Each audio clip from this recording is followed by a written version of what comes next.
We're cutting across to these live visuals that are coming in from Russia's Kazan, where Prime Minister Narendra Modi is just about to disembark from the aircraft there. Remember, he's there in Russia, in Kazan, for the BRICS Summit, an important summit for the BRICS member countries. And this is going to be a game changer because of the expansion that BRICS had seen in January. And after that expansion, this is the first meeting of the BRICS member countries, 16th BRICS Summit in Kazan in Russia that we are talking about, which is going to outline India's vision to an expanded organization. And this will have, in fact, Brazil, Russia, India, China and South Africa, which will be prioritizing growth in emerging economies and also support of the Global South's quest for reform in global governance. We are seeing these live visuals. Prime Minister Narendra Modi's aircraft is right there at Kazan. He's all set to disembark. My colleague Siddhant is tracking all the developments. Yes, Siddhant, Prime Minister Narendra Modi landing in Russia. Well, that's right. Prime Minister has landed in Russia, and in fact, we are cutting those live visuals from Kazan, and in some time from now, Prime Minister will disembark from the aircraft, and we could expect a very warm welcome from the Russian side on the arrival of Prime Minister Modi to Russia. And this is his second visit to Russia in last 6 months. Perhaps his first bilateral visit to Russia after coming to power for the third time was to Russia. That Prime Minister took in the month of July. This is the second time he's in Russia for the multilateral event BRICS. But today, late in the evening, he's going to hold bilateral talks with President Putin, and both leaders will discuss and talk on the bilateral issues between Russia and India. And in fact, Prime Minister Modi will also be talking about the peace effort that to which India is contributing as far as containing Ukraine is concerned. So right now we're getting this live visuals from the airport in Kazan, where Prime Minister Modi has just arrived, and in fact he's going to meet Putin, and we are also expecting Minister of External Affairs to do the press briefing after Prime Minister Modi's meeting with President Putin. There is also going to be the warm welcome for Prime Minister Modi at Kazan City Hall. There's a welcoming ceremony for the other BRICS leader as well. So it's a historic visit of Prime Minister Modi. Especially this visit is happening at a time when India's differences with Western world is making headlines.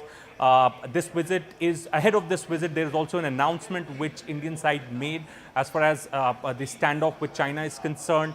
Both sides, China and India, have agreed for the new patrol arrangements. Perhaps that's again a victory for Indian diplomacy. So there's lot many things on the agenda. And remember, India is the founding member of BRICS. It all started in 1990s when Russia came up with the proposal to hold a troika level meeting between India, China and Russia. Later it got transformed into BRICS. The first foreign ministers meet took place on the sidelines of UNGA. Then Brazil came into picture, South Africa came into picture, and it became BRICS. Now BRICS is seen as a counterweight to G7.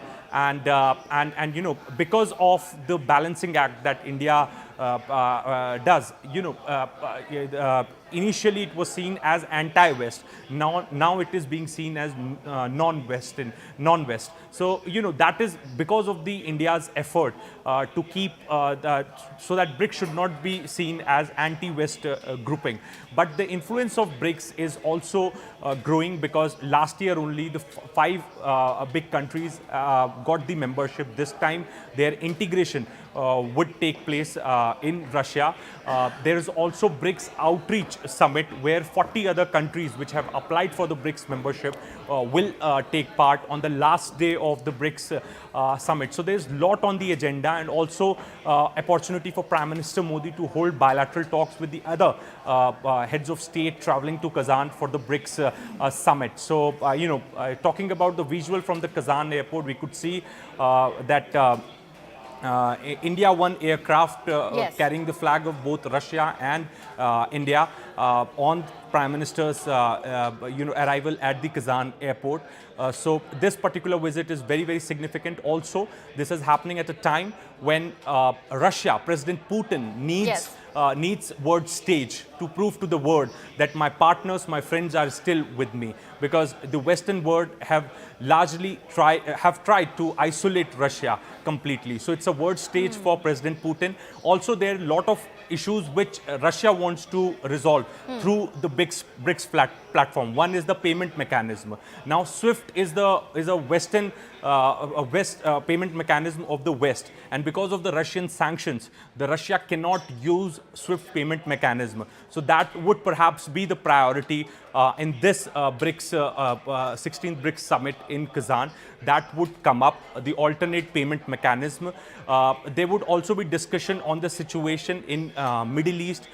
There would also be discussion on how to restore peace in Europe. So other than this, the concerns of the countries from the global south, and this particular location of Kazan has been chosen by the Russian side to organize this summit. Main reason is to in solidarity with the countries from the global south, and also send out message to the Muslim world that Russia stands with them, especially in these times when war is going on in Middle East. So, there's a lot of messaging, there's a lot of optics, and President Putin, if you remember, almost a month back, NSA Doval was in Petersburg. He met President Putin, and during in that meeting, President Putin proposed bilateral meeting with Prime Minister Modi on 22nd of October, which is today.